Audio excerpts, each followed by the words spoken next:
Hi guys, welcome to my channel. As many of you may know already, my name is Ryan. I'm a registered adult nurse working in the UK. I'm here to talk to you a little bit about what routes you can take in nursing. When I started out in nursing, I had absolutely no idea. So to get into nursing, you obviously have to do a degree.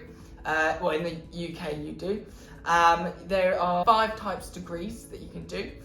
There's child nursing, there's learning disability nursing, mental health nursing, adult nursing, and there's also the option to be a midwife as well. I'm going to just focus on general adult nursing and what kind of routes you can take there. So once you've qualified as a registered nurse, you can work in a general medical ward. I'd probably recommend that personally, so that you get a bit of everything, you know which route you can go down. And then if you didn't want to do that, but you could also branch off to, there's a cardiac wards, there's respiratory wards, there's stroke wards, there's elderly care wards. So you could do a bit of everything. I know that some trusts do 6 months rotations if you wanted to try, say, respiratory ward, then cardiac ward, or there's something you could go straight into that. There's also rehab. So there's many rehab centres across the UK. There's also rehab wards.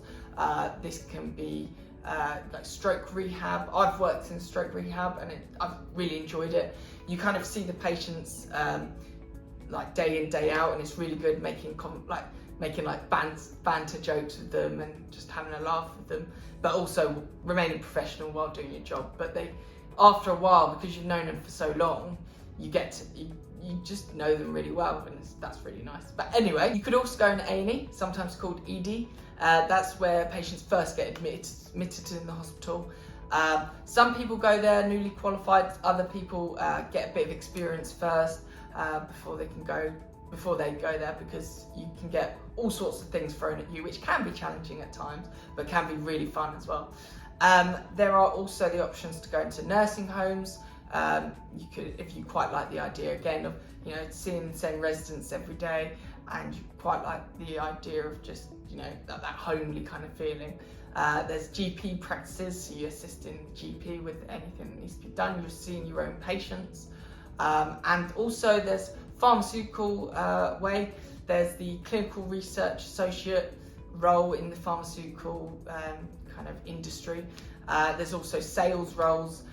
So if you did the degree in nursing, you didn't think it's quite for you being an actual nurse, you could go down the pharmaceutical way. There's also work in hospice, which I know a lot of people who've enjoyed that role. You are seeing patients that are coming to the end of their life, but it can be quite rewarding at the same time. And there's also the community nursing. So that's not in hospital. You can go around to different people's houses. For example, one patient might need a leg dressing, one patient might need a subcut injection. So you'll be going in your car to different addresses, and I don't know, can be quite interesting and fun. I did that on my placement and really enjoyed that. There's also another kind of route of nursing, that's theatres.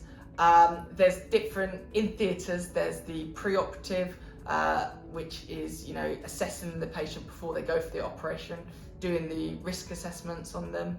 And then there's also anaesthesia, so that'll be the bit before the operation. You'll be assisting the doctor with essentially putting the patient to sleep. Then there's the surgical nursing, which is assisting doctors in the operating room and working with ODPs as well. And there's also the post-operative part of theatres, where you're looking after the patient after the operation, which is quite nice as well and rewarding, and especially when the patient wakes up after the operation, you're the first person that they see. And in my experience, sometimes patients are in a bit of pain there, so you'll be ensuring that their pain is adequately controlled. So once you've got a bit of experience in any particular area, you can then go this specialist route, which then is higher pay and higher banding. So say if you're working in a respiratory ward, you could then specialise in tracheostomies, and these are kind of, you do need to have quite a lot of training with them, as they are literally a patient's airway in the trachea, and then you could advise other nurses how you deal with tracheostomies, and educating all nurses about them. So there's Also the palliative care nurse specialist, so that's when a patient is coming towards the end of life, you're helping them through that difficult journey, which can be quite rewarding. And there's also the end of life care specialist, which is if the patient's really unfortunately dying imminently. They can again assist the patient and the family with any needs that they may want. From experience on my wards, the end of life care specialists come onto the wards and really do help the family, and the family really are appreciative of it, and it looks to be like a really interesting role. There's also, once you've had a bit of experience on the wards, there's also cruise ship nursing. That's quite an interesting opportunity. I've not done it, but sounds quite interesting. There's also ITU nursing. Now, I think you can go there as newly qualified, I think, but it's always best to get some experience on general nursing wards, in my opinion, so that you feel adequately trained enough. In ITU, you are essentially one-to-oneing patients, but they are really critically unwell. And a lot of people get a thrill and a buzz out of that, especially after they've helped recover a patient, and I can imagine that being really rewarding. There's also discharge nurse specialists. So again, once you've worked on the wards, you can then think that you want to help out with discharges, and you can work your way up in that role as well. There's band 6, band 7s, and I think even band 8s as well.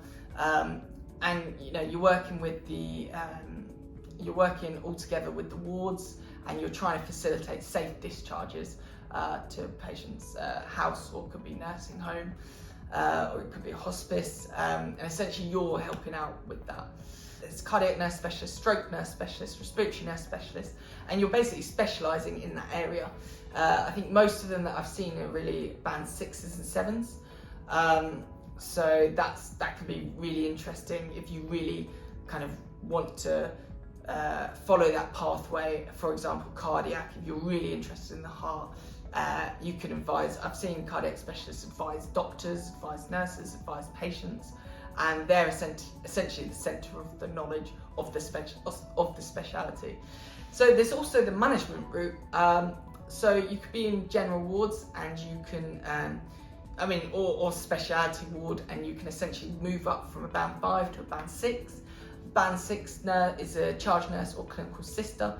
You're essentially taking charge of that ward on that shift. So anything that happens, you're responsible for, good or bad. And you're making sure that everyone's well, all the staff and patients. And you're really getting to know the management kind of side of nursing. There's also, once you've done that, you can then move on to band 7, which is normally a ward manager, sometimes called a senior charge nurse or senior sister. So that's quite interesting. I've done that role, currently in that role. So it's really good. You get to manage your own ward. You are responsible for the whole ward. You're designing rotas, you're doing appraisals, you're facilitating discharges, you're developing nurses. Really, really enjoyable role. You're investigating any instances that happen. You need to be competent in DATEC systems, so that's any instances that may have occurred on the ward, that goes through a DATEC system. So you would be responsible for investigating any instances on the ward. From there, you can go to a matron, which is band 8. So you oversee, say, 3 to 4 wards, and you're accountable for them 3 to 4 wards, which again is quite interesting, exciting. And then from then on, you go to a head of nursing, which would be band 8B. And that would be overseeing a kind of speciality in itself. For example, therapies in older persons, that has a head of nursing. So it's kind of, there'll be, in our hospital, we have a head of nursing for therapies in older person, head of nursing for specialist medicine. That comes under one tree, which has the divisional director of nursing, which is responsible for the whole unplanned care. From there, so I think that would be 8C. Then from there, you've got the kind of chief nurse, which again can vary between banding and salary ranges. But then under the chief nurse, you do also have the deputy chief nurses as well. So that's kind of the management route if you wanted to go that way. There's also tissue viability specialist nurse, which again you could progress in that as well. So you go from band 6 to band 7 to band 8. And that's basically specialising in wound care or pressure ulcers and helping the wards identify and giving the wards training as well on pressure ulcers, wound care, advising wards on, you know, what type of dressings they want to use. If you're really someone that's interested in that, that's the ideal place for you to go. There's also fall specialist nurse, where if a patient has a fall on the ward, you would be the person to go and investigate, advise the ward on any changes that that should take place, advise the ward on any improvements that they haven't done from last time, so that the ward can learn on this and develop, so that the next fall that happens on the ward, they'll be better equipped for this. There's also infection control nurse specialist. Again, this can range from the bands, band 6, 7, 8, and you're advising wards on good infection control practices. You're really chasing up, you know, if a ward has acquired C. diff, which is essentially a patient with loose stools, how they've done this. You're investigating with the ward managers and consultants of the ward what can be done next time to prevent this, and also just essentially you're maintaining the infection prevention control in the whole hospital, and that seems quite interesting. There's also stoma specialist nurse, so that would be specialised in how to, you know, adequately take care of a stoma. And advising wards and educating staff on how they can do this. There's also a nutrition specialist nurse. So again, you'd have to have a good experience of NGs, which is nasogastric tubes, PEG tubes, TPN, any types of feeding. You need to have good experience of that, so that you could again advise wards, nursing homes on best ways for patients to get nutrition. There's also a diabetes specialist nurse, which again, if you're really interested in diabetes, so you know, hyperglycemia, hypoglycemia, which is essentially low and high blood sugar, and you're interested in the way that this is diagnosed, then this might be the route for you. And they're essentially the heart of all knowledge in diabetes. You go to them whenever you need anything. Doctors go to them if they need anything. And there's also cancer. There's the cancer route or oncology. There's specialisms in that, but that's a kind of whole different route. You'd want to go to kind of an oncology ward first and get your experience there. There's also the practice development route, which sounds also really interesting. That kind of starts as band 6, can be band 7, and also band 8. You can also go via that route to lecturing, but as a practice development nurse, you're essentially training staff on anything that they're not competent in. Could be again falls, pressure sores, medication rounds, and any overseas nurses that are coming to the UK. Practice development nurse kind of introduces them to the wards, to the hospital, to you know, any healthcare centre, and also they're the point of contact for the overseas nurses, and they should help them kind of get settled in, and they would work with them to try and get any overseas nurses passing their OSCEs. But again, also for newly qualified nurses, practice development nurse is always there. It's kind of point of centre of contact for any education essentially. And then obviously, as I just said about going into lecturing, that is also another route. So you could be an adult nursing lecturer, which you could work your way up in the universities in regards to that as well. So yeah, I hope you liked the video. Let me know if you want me to do a part 2. There's still loads more specialities in nursing, and I would really recommend it if it's something that you're thinking of going into.